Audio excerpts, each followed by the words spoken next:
Assalamu alaikum everyone, this is Fahad and you're watching your own favorite YouTube channel, Speak English with Fahad. Today is 29th of August and today's English lesson is number 36. Today we are again going to discuss 10 sentences which we are using in our daily conversation.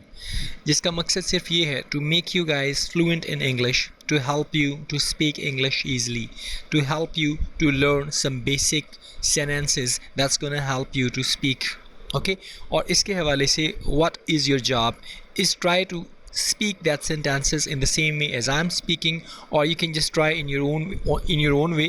और आपने क्या करना है, you will have to record these sentences and send it on my WhatsApp number or in my WhatsApp group which is mentioned in the description. Okay, और 10 sentences के हवाले से जो भी मैं क्वेश्चन छोड़ूंगा आपको उसको हल करना होगा. सेंटेंस नंबर 1 की बात करते हैं. What did you achieve because of them? What did you achieve because of them?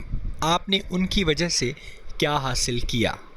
यानी आप किसी के हवाले से पूछ रहे हैं कि आपने उनकी वजह से क्या हासिल किया. अब जैसा कि मैंने आपको बताया है कि did जहाँ पे भी आता है it is the second form of do, और जहाँ पे did आ जाएगा आपको पता होना चाहिए कि ये पास्ट इंडेफिनिट टेंस को रिप्रेजेंट करता है. इस वर्ड को जो है हम फ़िलहाल इरेज़ कर देते हैं. Did you achieve because of them, क्या आपने उनकी वजह से हासिल किया, यानी क्या आपने अपना मकसद जो है उनकी वजह से हासिल किया या आपने कोई चीज़ उनकी वजह से हासिल की. अगर आप डिड को भी ख़त्म कर दें और सिंपल सेंटेंस पे आएँ तो you achieved because of them, आपने उनकी वजह से हासिल किया. अब यहाँ तक क्या did you achieve because of them, क्या आपने उनकी वजह से हासिल किया. What did you achieve because of them, double interrogative हो जाएगा, आपने उनकी वजह से क्या हासिल किया. पास्ट टेंस है, पास्ट में जहाँ पे भी आपने नेगेटिव करना है डिड के बाद आपने नॉट लगा देना है, और जब भी डिड नॉट आएगा तो उसके बाद जो मेन वर्ब होगा उसको आप हमेशा फर्स्ट फॉर्म में इस्तेमाल करेंगे. और इंटरोगेटिव में भी यही रूल अप्लाई होगा. जैसे कि यहाँ देखिए अचीव जो है ये मेन वर्ब है लेकिन हम इसको फर्स्ट फॉर्म इसकी इस्तेमाल कर रहे हैं. सेंटेंस नंबर 2 की बात करते हैं जी.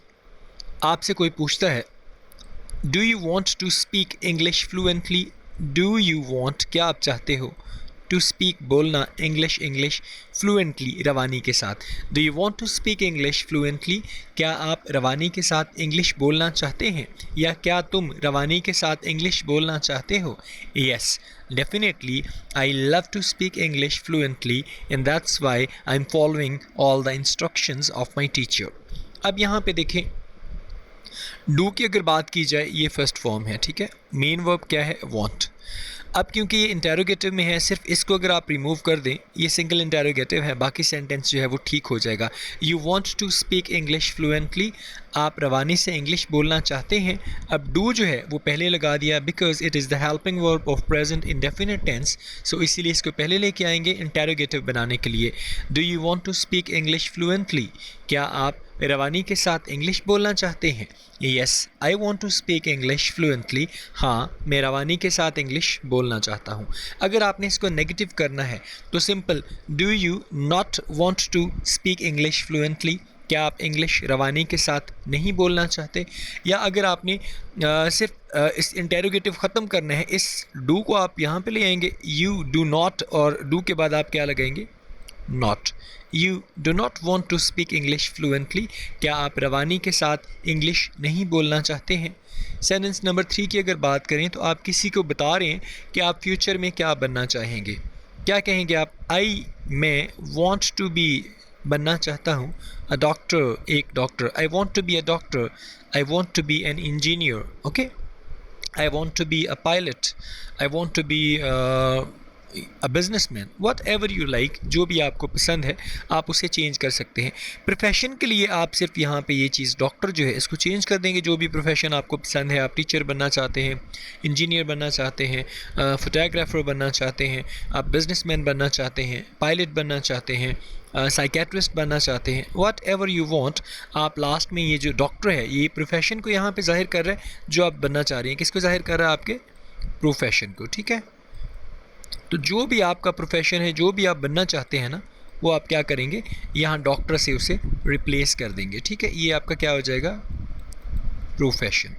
Sorry for writing this because I'm just writing with the help of mouse, so it's not that easy to write. Okay, I want to be a doctor. मैं डॉक्टर बनना चाहता हूँ. अब want basically is the first form of the verb, and whenever we are using first form of the verb without will or shall, तो कौन सा tense होगा? पहला tense होगा present indefinite tense. I want to be a doctor. मैं doctor बनना चाहता हूँ. अगर आपने इसको नेगेटिव करना है तो प्रेजेंट का हेल्पिंग वर्ब मैंने आपको बता दिया क्या है जी, इंडेफिनिट का डू. आप लगाएंगे I do not want to be a doctor. मैं एक डॉक्टर नहीं बनना चाहता हूँ. ठीक है. सेंटेंस नंबर 4 की तरफ जाते हैं. किसी ने आपसे पूछा आप कब तक आओगे, तो आपने कहा मैं अभी आया या मैं अभी आ जाऊँगा. आई विल बी राइट बैक. मैं अभी राइट बैक वापस आ जाऊँगा, या मैं अभी आया, मैं अभी आ जाऊँगा. आई बी राइट बैक. मैं अभी आ जाऊँगा. अब देखें यहाँ पे विल जो है ये बेसिकली हेल्पिंग वर्ब है. ठीक है. और ये किस चीज़ का हेल्पिंग वर्ब है? ये है फ्यूचर इंडेफिनिट का. और be is the first form. I will be right back. मैं अभी वापस आ जाऊँगा या मैं अभी वापस आया. सेंटेंस नंबर 5 की अगर बात करें, इसमें क्या कहता है? I want you to come here. I want you, मैं चाहता हूँ आपसे, टू कम हेयर, मैं चाहता हूँ आप यहाँ आएँ. I want you to come here, मैं आपको यहाँ बुलाना चाहता हूँ, या मैं चाहता हूँ कि आप यहाँ आएँ. अब ये भी किसको सेंस को जाहिर कर रहा है? अब यहाँ पे ना बेसिकली 2 वर्ब हैं. नंबर 1 इज़ वॉन्ट और नंबर 2 इज़ टू कम. अब ये जो टू कम है ये इन्फिनेटिव है. ठीक है. और मेन वर्ब इसमें वांट है. अगर आप इसको चाहते, ये जैसे कि आपको वांट जो है फर्स्ट फॉर्म है, I want you to come here, मैं तुम्हें यहाँ बुलाना चाहता हूँ, या मैं चाहता हूँ तुम यहाँ आओ, तो ये कौन सा टेंस हो जाएगा? Present indefinite tense. जैसे मैंने आपको पहले सेंटेंस या दूसरे सेंटेंस में शायद बताया कि जब भी वर्ब की फर्स्ट फॉर्म किसी टेंस के किसी सेंटेंस के अंदर इस्तेमाल होगी तो that belongs to present indefinite tense. I want you to come here. अच्छा, इसका नेगेटिव बनाएंगे तो क्या हो जाएगा? सिंपल. जैसे मैंने आपको क्या कहा, आपने डू लगाना है और उसके बाद क्या लगाना है? Not. I do not want you to come here. I do not want you to come here. Sentence number 6 की अगर बात करें तो what are you doing here. What are you doing here. अब व्हाट जो है इसको एक दफ़ा रिमूव कर दें. ये डबल इंटेरोगेटिव में मैंने आपको पहले समझाया. Are you doing here, are helping verb है, यू सब्जेक्ट है, डूइंग वर्ब और इसकी फर्स्ट फॉर्म है, और हियर यहाँ. आप यहाँ क्या कर रहे हैं? आर यू डूइंग हियर, आप यहाँ कर रहे हैं, क्या आप यहाँ कर रहे हैं? What are you doing here, आप यहाँ क्या कर रहे हैं? I am here to attend the class, मैं यहाँ क्लास अटेंड करने के लिए आया हूँ, या I am attending a class here, या मैं यहाँ पे एक क्लास अटेंड कर रहा हूँ. अच्छा, हेल्पिंग वर्ब देखें ज़रा क्या है? आर है. इज़, आर और एम, ये तीनों हेल्पिंग वर्ब किस चीज़ के हैं? कॉन्टीन्यूस के. और कौन से कॉन्टीन्यूस के? प्रेजेंट कॉन्टीन्यूस के. और फर्स्ट फॉर्म डू है और उसके साथ क्या लगा हुआ है? आईएनजी. अब जहाँ पे इज़, आर, एम आ जाएगा और वर्ब की फर्स्ट फॉर्म के साथ आईएनजी आएगा, तो आपने बिना सोचे समझे क्लिक कर देना है कि टेंस कौन सा है? प्रेजेंट कॉन्टीन्यूस टेंस है. सिर्फ हेल्पिंग वर्ब अगर इसमें चेंज कर दिया जाए तो टेंस बिल्कुल चेंज होगी. जैसे what were you doing here, आप यहाँ क्या कर रहे थे, अब पास्ट की बात होगी. What will you be doing here, आप यहाँ का क्या कर रहे होंगे, ये फ्यूचर कॉन्टीन्यूस टेंस बन जाएगा.